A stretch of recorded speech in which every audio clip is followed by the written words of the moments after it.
माननीय अध्यक्ष जी, तेरी आंखों से नजर आती है जन्नत की बहार। आगे पूरा करूं? मोहब्बत महबूब से संबंधित हो तो पूरा कर लेना। अब ऐसा है, अब देखो भी देखो। उसको वो एपिसोड समाप्त हो गया। अच्छा हो गया। अब उसको आगे आप से चलिए। मानवर, ये आपके द्वारा मानवर जिन लोगों को यहाँ से बाहर किया गया था मानवर, उनको भी वापस दे दें मानवर। बाहर तो गए नहीं वो।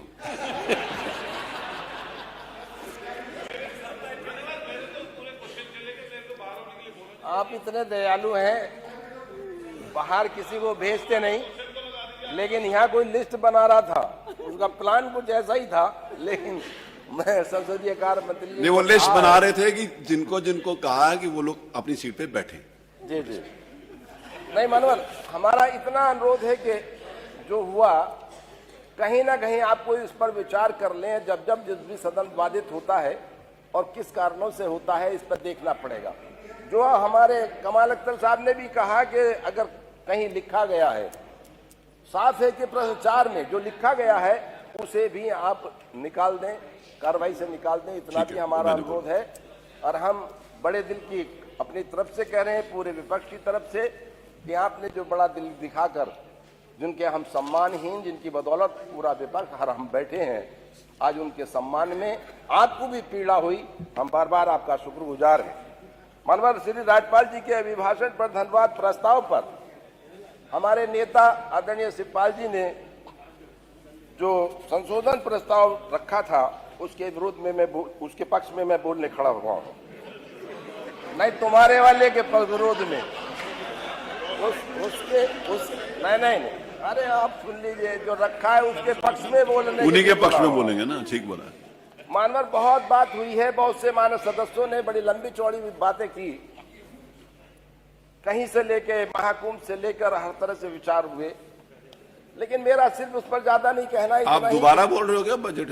ये आज ये जो श्री राज्यपाल के अभिभाषण पर राज्यपाल के अभिभाषण पर बोल, आपको दूसरी बार मौका मिला है? नहीं जी, दूसरी बार मौका मिला है? नहीं, पहली बार ही है साहब। लेकिन इन्होंने आपका नाम तो दिया नहीं। देते ही नहीं। इन्होंने नाम नहीं दिया सर, मेरे पास लिस्ट है। नहीं,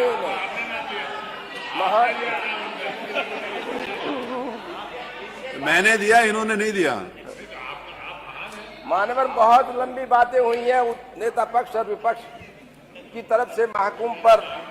महाकुंभ पर अपने विचार रखे और दर्शाया कि पूरे प्रदेश में और महाकुंभ में क्या क्या हो रहा है। मुझे ज्यादा नहीं कहना। स्वच्छता, सुरक्षा और सुव्यवस्था कहीं रही है।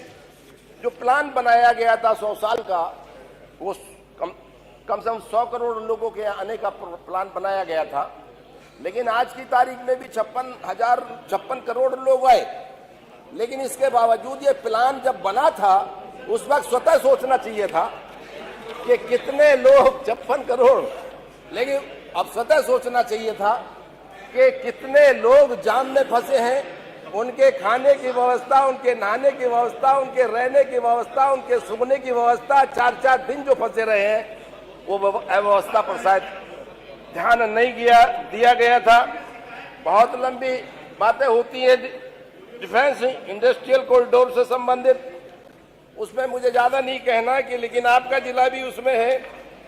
लगातार कहा गया है कि हाँ, हम, और मेरे ख्याल से तो कई बार उस पर विचार हुए हैं। आपका कानपुर भी है, अलीगढ़ भी है, बहुत से ऐसे हैं कि हाँ, वहाँ हम उसमें काम कर रहे हैं, 9000 करोड़ रुपए लगाए, लेकिन आज तक ऐसा कहीं नहीं हुआ कि हाँ संभावित तो है लेकिन लगा है या उनसे कोई रोजगार मिला है। गरीबी की हदें मेरे ख्याल से और बेरोजगारी की हदें आप लगातार बहुत से सदन ने, हमारे साथियों ने कहा है, लेकिन बात करने बेसिक शिक्षा में ही आपके 78,000 रिक्तियां हैं और अब 78,000 रिक्तियां हैं। बेसिक शिक्षा में, माध्यमिक शिक्षा में 48,000 हैं। 20 लाख से अधिक बीटीसी सदस्य बैठे हैं, बीटीसी करे हुए लोग बैठे हैं और 15 लाख से अधिक आपके बीएड करे हुए लोग बैठे हैं, लेकिन आज तक उन पर कोई विचार नहीं। रिक्तियां आपके पास हैं, तो हर हालात में आप पर उन पर विचार करना चाहिए और कहीं ना कहीं उन्हें भरना चाहिए जब आपके पास इस तरह से टेक्निकल लोग भी मौजूद हैं।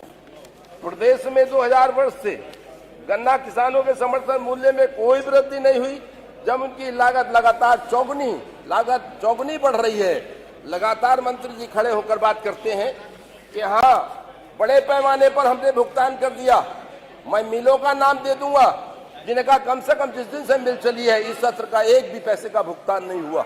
मैं मिलों का नाम दे दूंगा। इस पर विचार करना चाहिए कि कितना हमारा गन्ना घट गया। 10% नहीं, 20% पिछले सालों की से अपेक्षा इस बार घट गया, और आने वाला जो सत्र चल रहा है 20% गन्ना इसमें घट जाएगा। गलत नीतियां और गन्ने का रेट ना बढ़ाना उसकी सीधी वजह है। कानून व्यवस्था के बारे में बहुत लंबी बातें की हैं, लेकिन हिंदुस्तान के अंदर बलात्कार, लूट, हत्या, महिलाओं पर अत्याचार माननीय महबूब अली साहब हुई है कि मेरे ख्याल से एनसीआरबी की रिपोर्ट 2024 की माननीय महबूब अली साहब, उत्तर प्रदेश में प्रति व्यक्ति की दर, अपराध दर 7.4 उत्तर प्रदेश के अंदर है। ये मेरी रिपोर्ट नहीं, एनसीआरबी की रिपोर्ट। इसलिए हमें इस पर देखना पड़ेगा। और दर्ज अपराधों में बहुत बड़ी चिंताएं आपने की हैं। दिल्ली में अपराध भी कम है आपके यहाँ। धन्यवाद। और मैं कहूँ अब इतना मौका तो दे दिया ना। नहीं, मैं थोड़ा मैं अनुरोध कर रहा हूँ आपसे। बोलिए। एनसीआरबी के आंकड़ों के आधार पर प्रदेश में मेरे ख्याल से अराजकता का माहौल है, और छेड़छाड़, लूट जैसी, बलात्कार जैसी घटनाएं प्रतिदिन बढ़ रही हैं। प्रदेश की अर्थव्यवस्था की बात, वन डिस्ट्रिक्ट वन प्रोजेक्ट की बात है।